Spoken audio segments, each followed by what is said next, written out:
Hello everyone, আজকে explain করব লাভ next ডোর episode 15। যারা আগের এপিসোডগুলো দেখোনি তাদের জন্য ডেসক্রিপশন বক্সে লিংক দেওয়া আছে, চাইলে দেখে আসতে পারো।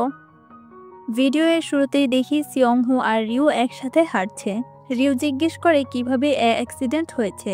সিয়ংহু বলে যখন তুমি কল করেছিলে সে বিল্ডিং এর বাইরে দাঁড়িয়েছিল কথা বলতে, আর তখন উপর থেকে কিছু টাইলস তার উপর পড়েছিল, কিন্তু সিয়ংহু তাড়াতাড়ি পিছিয়ে যায়। এতে সে বেঁচে গেলেও একটা টাইলস তার হাতে লেগে যায়। এইসব শুনে রিউ তাকে সেফ থাকতে বলে। তখন সিয়ংহুর মোবাইলে একটা মেসেজ আসে। রিউ জিজ্ঞেস করলে সিয়ংহু বলে তুমি 3rd প্লেস পেয়েছো। রিউ বলে কিসের? সিয়ংহু বলে কুকিং কম্পিটিশনে। রিউ জানায় সে তো কোনো কম্পিটিশনে জয়েনই করেনি। সিয়ংহু বলে আমি তোমার হয়ে জয়েন করেছিলাম। এরপর দেখি সিয়ংহু একটা রেস্টুরেন্টের প্রজেক্টের কাজ করছিল। তখন সেই রেস্টুরেন্টের হেলদি রেসিপি কম্পিটিশনে সে রিউর বানানো chicken with broccoli recipe submit করেছিল। প্রেজেন্টে সে রিউকে সরি বলে, তাকে না বলেই পার্টিসিপেট করার জন্য। রিউ বলে আমি আজ পর্যন্ত যা করেছি সব কিছুতেই ফার্স্ট এসেছি, তবে কুকিংয়ের জন্য আমি কোনো জবই পাচ্ছিলাম না। তবে আমি হ্যাপি যে আমি 3rd প্লেস পেয়েছি। অন্যদিকে ময়ূমের আম্মু তাকে বলছিল মিস্টার দানহু কি তার লিমিট ক্রস করে ফেলেছে না। ময়ূম তার আম্মুর কথা ইগনোর করার ট্রাই করছিল। তার আম্মু বলে তুমি তার সাথে ডেট করলে আমি মরার পর করো, আর আমি আরো 40 বছর বাঁচবো। ময়ূম বলে তখন তো আমরা 70 বছরের হয়ে যাব। আর সে কান বন্ধ করে বাইরে চলে আসে। তার আম্মু বলছিল তুমি ওর সাথে কখনোই ডেট করতে পারবে না। একটু পরই ইউন্দু বেবিসিটারের সাথে স্কুলের জন্য বাইরে আসে। ময়ূমের আম্মুকে দেখে সে দৌড়ে তার কাছে আসে আর বলে গ্র্যান্ডমা আপনার দেওয়া সব স্ন্যাক্স আমি খেয়ে ফেলেছি। এটা শুনে ময়ূমের আম্মু হ্যাপি হয়। ইউন্দু বলে আপনার কথা মতো আমি সবার সাথে স্মাইল করে কথা বলি, ফ্রেন্ডস, টিচার আর আব্বুর সাথেও। দানহুর কথা শুনে ময়ূমের আম্মু স্মাইল বন্ধ হয়ে যায়। সে ইউন্দুকে বলে তোমার লেট হয়ে যাবে, আর সে তার বাসায় চলে যায়। বেবিসিটার বলে চলো স্কুলে লেট হয়ে যাবে। এদিকে দানহু কাজ করার সময় কাল রাতের কথাই মনে পড়ে, যখন সে ময়ূমকে প্রপোজ করেছিল। ময়ূমের আম্মু জোর করে ময়ূমকে বাসায় পাঠিয়ে দেয়। এরপর দানহুকে বলে ময়ূম ছোট থেকেই এমন, সে অন্যদের কষ্টে সব সময় তাকে হেল্প করতে চায়। একবার তো এক ওল্ড লেডি সবজি বিক্রি করতে কষ্ট হচ্ছিল বলে ময়ূম সব সবজি কিনে নিয়ে এসেছিল। আর হয়তো এজন্যই সে ইউন্দুকেও এত পছন্দ করে। ময়ূম হয়তো বুঝতে পারছে না, কিন্তু তোমার তো বোঝা উচিত, তোমার একটা বাচ্চা আছে। দানহুকে সে কিছু বলার চান্সই দেয় না, আর বলে আশা করি নেক্সট টাইম তুমি এইসব আর কিছুই করবে না। এটা বলে সে চলে যায়। এইসব ভেবে দানহু টেনশন করছিল। অন্যদিকে মিয়ং সিয়ংহুকে তার অ্যাওয়ার্ড দেয় আর জিজ্ঞেস করে এই ব্যান্ডেজ কতদিন রাখতে হবে। সিয়ংহু বলে এই তো খুলে ফেলবো, হাত ঠিক হয়ে গিয়েছে। মিয়ং বলে তাহলে তো ভালোই হয়েছে, কারণ আমরা অনেকগুলো প্রজেক্টের অফার পেয়েছি। সিয়ংহু বলে আমি তো আরো প্রজেক্ট কম নেয়ার কথা ভাবছিলাম। মিয়ং বলে কিন্তু কেন? সিয়ংহু বলে কারণ আমি বিয়ে করতে যাচ্ছি। এটা শুনে মিয়ং শক হয়ে যায় আর বলে কবে, কখন, কাকে? সিয়ংহু বলে রিউকে। মিয়ং বলে আপনারা তো ছোট থেকেই বেস্ট ফ্রেন্ড, ফ্যামিলির মতো, তাহলে এইসব কিভাবে হলো? সিয়ংহু তাকে শান্ত হতে বলে আর আইডিয়া দিতে বলে কিভাবে সে রিউকে প্রপোজ করবে। মিয়ং তাকে অনেকগুলো আইডিয়া দেয় যেগুলো সিয়ংহুর পছন্দই হয় না। তখন লিনা সেখানে চলে আসে আর সে সিয়ংহুকে আইডিয়া দেয় যেটা সিয়ংহুর পছন্দ হয়। আর লিনা তাকে সরি বলে আর কনফেস করে সে তাকে লাভ করে না। সে তার কাজ সবসময় পছন্দ করত, তাই কনফিউজড হয়ে গিয়েছিল। এদিকে রিউ বাসায় এসেও তার কম্পিটিশনের রেজাল্টই দেখছিল। তখন সেখানে ময়ূম আসে আর বলে আমি দানহুকে আমার ফিলিংস কনফেস করেছিলাম আর সে রিজেক্টও করে দিয়েছিল, তবুও আমি হার মেনে নেইনি, আর এখন সেও আমাকে অ্যাকসেপ্ট করে নিয়েছে। তবে সে আমার আম্মুর সামনে সবকিছুই বলে দিয়েছে। এটা শুনে রিউ তো শক হয়ে যায়, কারণ সে এই ব্যাপারে কিছুই জানে না। ময়ূম তাকে ফার্স্ট থেকে সবকিছুই বলে আর জানায় তার আম্মু দানহুকে অ্যাকসেপ্ট করছে না। সে তো বলেই দিয়েছে তার মরার পর আমি দানহুর সাথে ডেট করতে পারবো। রিউ বলে আর আমার আম্মু যদি আমার ব্যাপারে জানতে পারে সে তো আমাকেই মেরে ফেলবে। এইদিকে সিয়ংহু আর দানহুর সাথে দেখা হয়। দানহু বলে দেয় সে আর ময়ূম একে অপরকে পছন্দ করে, কিন্তু ময়ূমের আম্মু তাকে মেনে নিচ্ছে না। তখন সিয়ংহুর কাছে রিউর মেসেজ আসে যে তাকে বলে সে এখন ময়ূমের সাথে আছে। এরপর রিউ আর সিয়ংহু প্ল্যান করে। সিয়ংহু দানহুকে বাইরে হাঁটার কথা বলে আর রিউ ময়ূমকে নিয়ে একটা জায়গায় বসে। ওদের দেখে রিউ এমন ভাব করে যেন এটা শুধুমাত্র একটা কোইন্সিডেন্স ছিল, কিন্তু ওদের অ্যাক্টিংয়ে দুইজনে বুঝে যায় ওরা প্ল্যান করে এইসব করেছে। রিউ সিয়ংহুকে নিয়ে সেখান থেকে চলে যায় আর তারা দুইজন তো একে অপরের দিকে তাকাতেই পারছিল না। ময়ূম তাকে বসতে বলে আর বলে কাল রাতে সে ড্রাঙ্ক ছিল, কিন্তু সবকিছুই মনে আছে। তুমি আমায় ওই দিন রিজেক্ট করে দিয়েছিলে, আর এইভাবে হঠাৎ আমার আম্মুর সামনে কিভাবে এসব বললে? ডানহু তখন তাকে কিস করে আর তাড়াতাড়ি উঠে পিছনে চলে যায়। ময়ূম বলে, তুমি এইসব কি করছো? ফাইনালি ডানহুও তাকে প্রপোজ করে আর সবকিছু কনফেস করে। এতে ময়ূম তাকে হাক করে আর ডানহুও তাকে জড়িয়ে ধরে। পরের দিন রিউর আম্মু সেই নতুন রেস্টুরেন্ট থেকে খাবার নিয়ে আসছিল। রাস্তায় তার হাজবেন্ডের সাথে তার দেখা হয়। এরপর তারা তাদের শপে এসে সেই খাবার টেস্ট করে, যেটা সত্যিই অনেক মজা ছিল। আর তাদের রেস্টুরেন্টে কেউ আসছিল না। রিউর আব্বু বলে, আমার মনে হয় আমাদের এই রেস্টুরেন্টটা বন্ধ করে দেওয়া উচিত। এইদিকে সিয়ংহু ফ্রাইডেতে কিছু একটা রেডি করার কথা বলছিল, আর রিউকে আসতে দেখে তাড়াতাড়ি কল কেটে দেয়। খাবার খাওয়ার সময় রিউ কুকিং এর ব্যাপারে কথা বলছিল। সিয়ংহু বলে, তুমি আবার ইউটিউবে ভিডিও আপলোড করো, যেভাবে ইউএসএ কুকিং এর ভিডিও আপলোড করতে।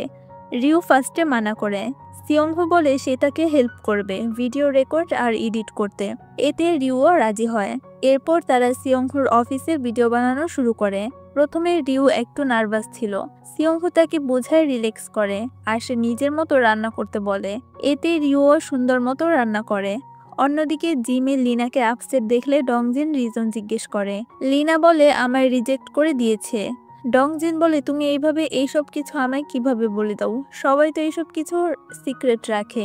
লিনা বলে, আমি কেন সিক্রেট রাখবো? আমি প্রাউডলি বলতে পারবো সে আমার ক্রাশ ছিল। ডংজিন বলে, তোমায় দেখে মনে হচ্ছে তুমি এখনই কান্না করে দিবে। যাই হোক, আমার উপর আবার ক্রাশ খেও না, কারণ জিম মেম্বার আর ট্রেনার ডেট করতে পারে না। আর লিনা এইসব শুনে হাসতে লাগে। ডংজিন তার মুড ঠিক করার জন্যই এইসব বলেছিল। রাতের বেলা ময়ূম বাসায় আসে তার আম্মুর ফেভারিট খাবার নিয়ে। তার আম্মু বলে, সরি বলার জন্য খাবার নিয়ে এসেছো? ময়ূম বলে, হ্যাঁ সরি তো বলবোই, কারণ আমি দানহুকে ডেট করছি। এতে তার আম্মু রেগে যায়। ময়ূম বলে, ইউন্দু দানহুর বড় ভাইয়ের মেয়ে। 2 বছর আগে একটা অ্যাক্সিডেন্টে তাদের ফুল ফ্যামিলি মারা যায়। তার আম্মু বলে, তাতে কি হয়েছে? এইসব শুনে আমি রাজি হয়ে যাব ভেবেছো? মানুষ নিজের সন্তান নিয়ে হাঁপিয়ে যায়, আর তুমি অন্য কারো সন্তানের দায়িত্ব নিতে চাচ্ছ? ময়ূম বলে, আমি জানি, কারণ আপনিও তো আব্বু মারা যাওয়ার পর আমাদের 2 বোনের জন্য অনেক কষ্ট করেছেন। আপনি কখনোই আমায় কিছুর জন্য ফোর্স করেননি, সবসময় আমার চয়েসকে রেসপেক্ট করেছেন। তাই এই লাস্ট বার আমার চয়েসকে অ্যাকসেপ্ট করে নিন। অন্যদিকে রিউর আব্বু বেসমেন্টে আসে, যেখানে সে তার পুরনো একটা লেটার পায়, যেটা সে তার ওয়াইফের জন্য লিখেছিল। তখন তার ওয়াইফও সেখানে চলে আসে। তারা পুরনো দিনের কথা মনে করে আর দুইজনই ডিসাইড করে তাদের রেস্টুরেন্ট অফ করে দিবে। কিন্তু তার আগে তারা অনেক জায়গায় ঘুরতে চায়। রিউর আম্মু বলে, ঘুরতে যাওয়ার আগে ভালো মতো ছবি তোলা শিখে নাও। সিন চলে আসে ফ্রাইডেতে। সিয়ংহু অ্যালার্মের সাউন্ড শুনে তাড়াতাড়ি উঠে গোসল করে, কিন্তু হঠাৎই পানি আসা বন্ধ হয়ে যায়। সে নিচে যেয়ে জিজ্ঞেস করে পানি কেন আসছে না। তার আব্বু জানায় পানির ট্যাঙ্ক পরিষ্কার করা হচ্ছে। সে খাওয়ার পানি দিয়ে কোনো মতো চুল ধুয়ে নেয়। এরপর একটা হোয়াইট শার্ট আয়রন করতে লাগে। তখন একটা কল আসলে সে আয়রন সোজা রেখে যায়, কিন্তু যাওয়ার সময় আয়রনের তারে পা লেগে যায় আর আয়রনটা পড়ে যায় আর তার শার্ট পুড়ে যায়। অন্যদিকে প্যারেন্টস গ্রুপে ডিসাইড করছিল অ্যাব্রড ঘুরতে যাওয়ার, আর এটার জন্য অনেক টাকার প্রয়োজন, যেটা রিউর আম্মু টেনশনে ছিল, আর সিয়ংহুর আম্মু সেটা খেয়াল করে। অন্যদিকে রিউর আব্বু সিয়ংহুর আব্বুর সাথে কথা বলছিল আর রেস্টুরেন্ট অফ করার কথাও জানায়, আর তাকে ছবি তোলা শিখাতে বলে। এতে সিয়ংহুর আব্বু রাজি হয়। স্কুল ছুটির পরে ইউন্দু ময়ূমের আম্মুর অফিসে আসে আর সে তাকে একটা ক্রাফটেড ফ্লাওয়ার দেয়। ময়ূমের আম্মু জিজ্ঞেস করে, এটা কি? ইউন্দু বলে, আমি যাদেরকে পছন্দ করি শুধু তাদেরই এটা দেই, আর আপনি কতদিন ধরে স্মাইল করেন না, তাই আমি এটা স্পেশালভাবে আপনার জন্য বানিয়েছি। ময়ূমের আম্মুকে সে ফ্লাওয়ার্স দিয়ে সেখান থেকে চলে যায়। এদিকে সিয়ংহু তার গাড়িতে উইলো ম্যারিমিয়ের ডেকোরেশন করায় রিউকে প্রপোজ করতে। এইদিকে রিউর ভিডিওতে তেমন ভিউই হচ্ছিল না, এটাই সে স্যাড ছিল। তখন তার মনে পড়ে সিয়ংহু তাকে দেখা করতে বলেছে। এরপর রেডি হয়ে চলে আসে আর জিজ্ঞেস করে আজ কোথায় ঘুরতে যাবে। সিয়ংহু বলে, আগে খাবার খেয়ে নেই, এরপর যাব। কিছুক্ষণ পরে পিছন থেকে একটা গাড়ি তাদের গাড়ির সাথে অ্যাক্সিডেন্ট করে আর সিয়ংহুর গাড়ির ব্যাক সাইড ভেঙে যায়। এতে সেটা রিপেয়ার সেন্টারে পাঠানো হয় আর তার প্রপোজাল আইডিয়াটাও ফ্লপ হয়ে যায়। এরপর তারা কোনো মতো রেস্টুরেন্টে চলে আসে, আর এটা সেই রেস্টুরেন্ট ছিল যেটা কিছুদিন আগে সিয়ংহুই বানিয়েছে। রিউ বলে, এটা কি সত্যি ফেমাস রেস্টুরেন্ট?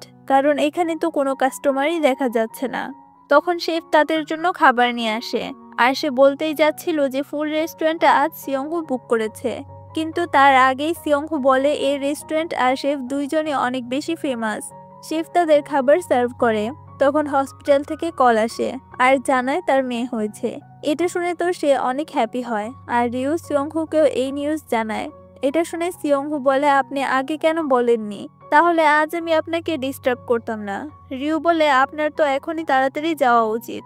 সিয়ংহো তাকে যেতে বলে। শিফ তার কানের কাছে এসে গুড লাক বলে আর জানায় ফ্রিজে তাদের জন্য কেক রাখা আছে।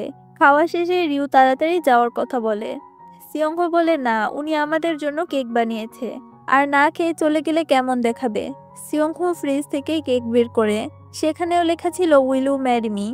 সে সাবধানে কেক নিয়ে যাচ্ছিল, কিন্তু রিওর সামনে যেই সে নিজের পায়ের সাথে হটচট খেয়ে পড়ে যায় আর কেকটাও নষ্ট হয়ে যায়। বিকেলে সিয়ংহুর আম্মু রিওর আম্মুর সাথে দেখা করে। রিওর আম্মু কুকিং করছিল। সে তাদের হাজবেন্ডের ব্যাপারে বলে যে তারা এখন অনেক ভালো ফ্রেন্ড হয়ে গিয়েছে। সিয়ংহুর আম্মু বলে তোমার সাথে আমার কিছু কথা ছিল, আমরা যে ট্রিপের কথা বলছিলাম চলো একসাথে যাই। রিওর আম্মু বলে ভেবে জানাবো। সিয়ংহুর আম্মু বলে যদি টাকার ব্যাপারে সমস্যা হয় আমি দিয়ে দেব। এটা শুনে রিওর আম্মুর ভালো লাগে না। সে বলে তুমি কেন আমার টাকা দিবে। সিয়ংহুর আম্মু বলে কারণ আমি তোমার সাথে যেতে চাই আর ফ্রেন্ড হিসেবে এতটুকু তো করতেই পারি। রিওর আম্মু বলে এত টাকা কোনো ফ্রেন্ড ঋণও দেয় না। সিয়ংহুর আম্মু বলে আমরা কি নিউ ফ্রেন্ড নাকি, আর ছোট থেকে তুমি সিয়ংহুর খেয়াল রেখেছো, এটার জন্য আমি সবসময় কৃতজ্ঞ। রিওর আম্মু বলে সেটার টাকা তুমি অলরেডি আমায় দিয়ে দিয়েছো, তুমি তোমার ছেলেকে দেখে শুনে রাখার স্যালারি দিয়েছো, তাহলে কৃতজ্ঞ কেন থাকবে। সিয়ংহুর আম্মু বলে তবুও তুমি সিয়ংহুর অনেক খেয়াল রেখেছো। রিওর আম্মু বলে হ্যাঁ ঠিকই বলেছ, রিও আর সিয়ংহু দুইজনই ব্যথা পেলে আমি সবার আগে সিয়ংহুকে ধরেছি, কারণ তুমি সেটার জন্য আমায় স্যালারি দিতে। এইসব শুনে সিয়ংহুর আম্মুরও খারাপ লাগে। সে বলে তুমি কি আমায় কখনো ফ্রেন্ড ভেবেছো। রিওর আম্মু বলে তুমিও তো আমায় অলওয়েজ মেইডই ভেবেছো, নয়তো তুমি আমার ট্রিপের জন্য কেন টাকা দিবে। আমার উপর দয়া দেখানোর তুমি কে। সিয়ংহুর আম্মু বলে এটা দয়া দেখানো বলে না, এটাকে ফ্রেন্ডশিপ বলে। তোমার এমনটা মনে হয়েছে কারণ তুমি ইনসিকিউর, তাছাড়া কেউই তোমার ব্যাপারে এইসব ভাবে না। এর মাঝে তাদের মধ্যে ফাইট শুরু হয়। ভাগ্য ভালো তাদের হাজবেন্ডও সেখানে চলে আসে আর তাদের আলাদা করে। সিয়ংহুর আম্মু বলে আজকে থেকে আমাদের ফ্রেন্ডশিপ শেষ। তারা আবার ঝগড়া লাগার আগে সিয়ংহুর আব্বু তার ওয়াইফকে নিয়ে সেখান থেকে চলে যায়। এইদিকে রিও সিয়ংহুর সাথে অফিসে ভিডিও বানানোর প্রিপারেশন নিচ্ছিল। তখন তার ভিডিওতে একটা কমেন্টস আসে, সেখানে লেখা ছিল আমার আম্মু স্টোমেক ক্যান্সার আর সে কিছুই খেতে পারছিল না। আর হেলদি খাবার রেসিপি খুঁজতে সে রিওর ভিডিওটা পায় আর রেসিপি ফলো করে সেও তার আম্মুর জন্য খাবার বানায়। আর এতদিন পর তার আম্মু আজ পেট ভরে খাবার খেয়েছে আর সে রিওকে থ্যাঙ্কস জানায়। সিয়ংহো বলে এটা তো গুড নিউজ, তুমি কান্না কেন করছো। রিও বলে আমিও এমন সিচুয়েশনেই ছিলাম, পানিও খেতে পারতাম না, আর এখন আমার বানানো খাবারে আমার মতো কেউ পছন্দ করেছে, এটা জেনে আমার অনেক ভালো লাগছে। সিয়ংহো তাকে সরি বলে সেই সময়টায় তার পাশে থাকতে না পারার জন্য। রিও বলে সরি বলতে হবে না, তুমিও তো কিছুই জানতে না। এর মাঝেই সিয়ংহো তাকে প্রপোজ করে দেয় আর বলে তুমি কি আমায় সারা জীবন তোমার পাশে থাকতে দিবে। এটা শুনে রিও স্যাড হয়ে যায়। সিয়ংহু একটা ব্রেসলেট বের করে আর রিউকে বিয়ের জন্য প্রপোজ করে। রিউ তাকে রিজেক্ট করে দেয় আর বলে আমি তোমার সাথে বিয়ে করতে পারবো না।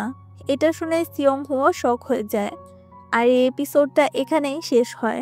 এক্সপ্লেনেশন ভালো লাগলে অবশ্যই ভিডিওতে একটা লাইক করে দিও। চ্যানেলে নতুন হলে সাবস্ক্রাইব করে পাশে থাকার অনুরোধ রইল। দেখা হচ্ছে পরবর্তী ভিডিওতে, ততক্ষণ ভালো থাকো, আল্লাহ হাফেজ।